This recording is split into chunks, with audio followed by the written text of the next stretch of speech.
Hi there! So Klukai is currently having her rerun, and anyone new to the game, or those currently stuck at a sub V6 breakpoint, might be wondering if she's still worth the vertical investment. For the longest time, Klukai was the game's undisputed powerhouse.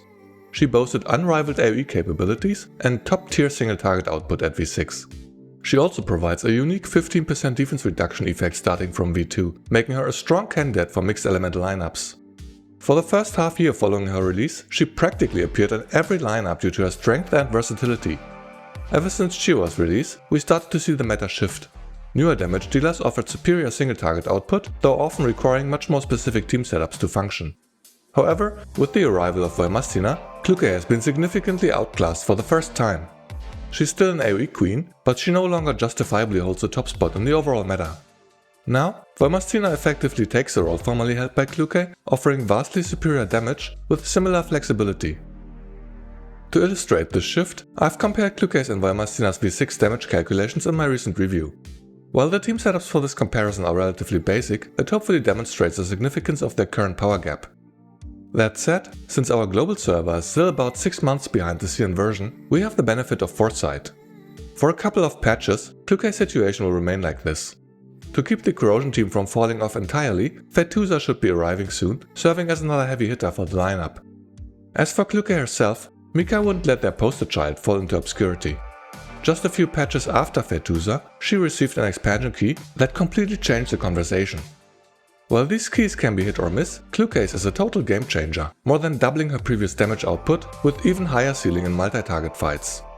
A buff of this magnitude is highly unusual, so it's worth taking a moment to break down exactly what this expansion key does and why its impact is so massive. Klukai's expansion key essentially functions in two parts.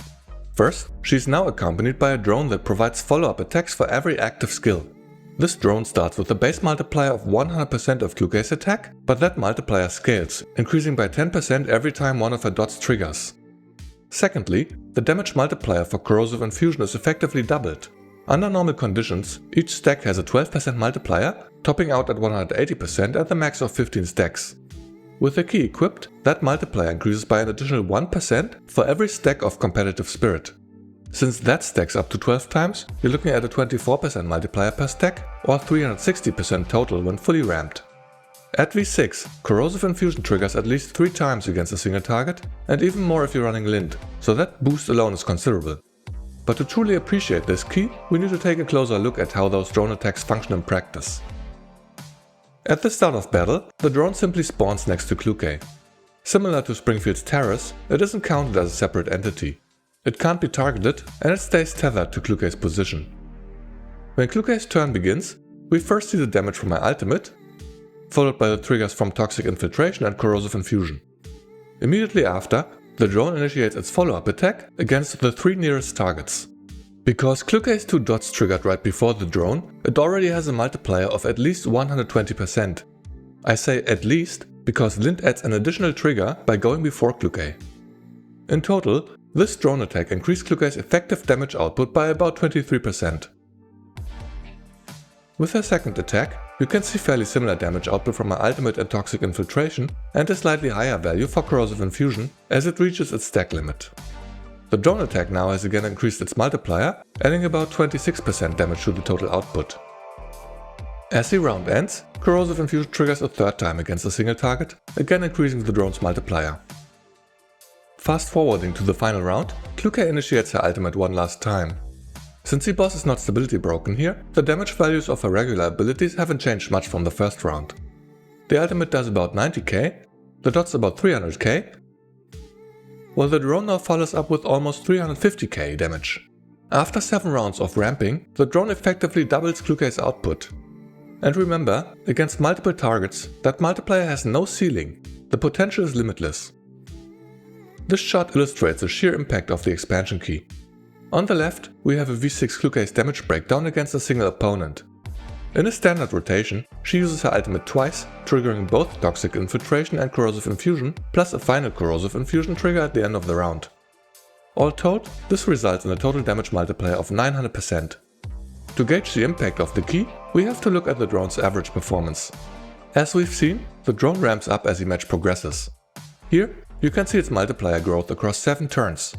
Note that this is a solo calculation. with Lint on the team the ramp up is even greater. On the right, we see Klukai's average post-expansion key performance. The corrosive infusion multiplier is effectively doubled, and we've approximated the drone's contribution by taking its turn 4 output as the mean over a 7-turn fight. The result? A total multiplier of 2000%. That is more than double her pre-key output. And keep in mind, that gap only widens the longer the fight lasts and the more enemies you face. Now that you're familiar with Klukai's expansion key, here's Retempest's high investment tier list of the current Soppo patch. It should come as no surprise that she is still ranked at the top of the CN meta. So, if you were wondering whether Klukai is still worth it, the answer is a resounding yes.